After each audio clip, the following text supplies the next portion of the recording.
So let's go through the even and odd identities for the reciprocal hyperbolic functions sech of x, cosech of x, and coth of x. They're defined as sech of x equals 1 over cosh of x, cosech of x equals 1 over sinh of x, and coth of x equals cosh of x over sinh of x. Also note that cosech of x and coth of x are not defined for x equals 0. They can be rewritten in terms of exponential functions using the definitions of sinh of x and cosh of x, which I covered in a previous video, but I'll put the definitions on the right-hand side. So there are odd and even identities for sinh of x, cosh of x, and tanh of x, which I proved in an earlier video. They are sinh of negative x equals negative sinh of x, cosh of negative x equals cosh of x, and tanh of negative x equals negative tanh of x. I won't prove them again, but I'll be using them here. So the odd and even identities of the reciprocal hyperbolic functions are sech of negative x equals sech of x, cosech of negative x equals negative cosech of x, and coth of negative x equals negative coth of x. This means sech of x is an even function, while cosech of x and coth of x are odd functions. I'll go through the proofs for these three identities using the ones for sinh of x and cosh of x. So let's start by first proving the identity sech of negative x equals sech of x. So if we start with sech of negative x, we can rewrite this as 1 over cosh of negative x using the definition of sech of x. And then we can use the identity cosh of negative x equals cosh of x to rewrite this as 1 over cosh of x. And then we can use the definition of sech of x again to rewrite 1 over cosh of x as simply sech of x.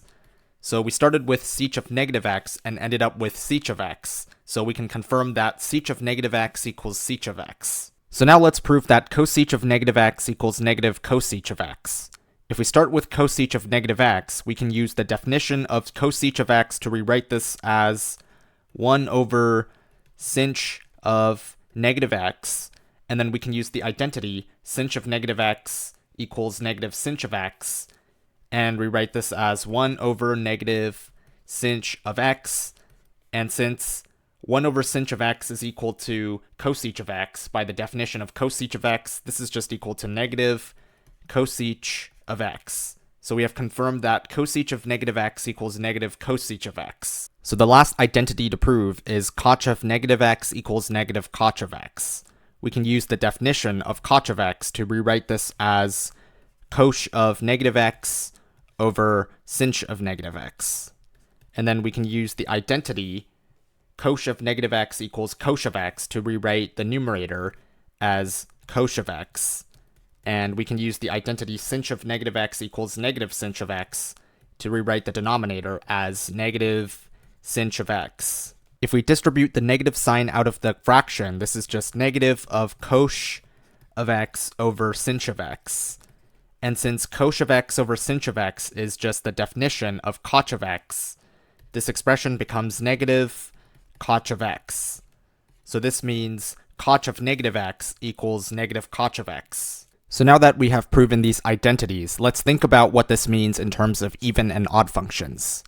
Since sech of negative x equals sech of x for all values of x, sech of x is an even function, and we can see this from the graph of sech of x. It's symmetric about the y-axis, which is a feature of even functions.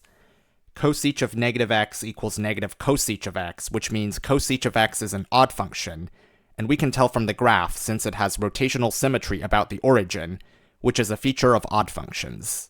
Coth of negative x equals negative coth of x, which means coth of x is an odd function, and we can see that this is the case because the graph of the function has rotational symmetry about the origin. So to recap, sech of negative x equals sech of x, cosech of negative x equals negative cosech of x, and coth of negative x equals negative coth of x. This also means sech of x is an even function, and cosech of x and coth of x are odd functions.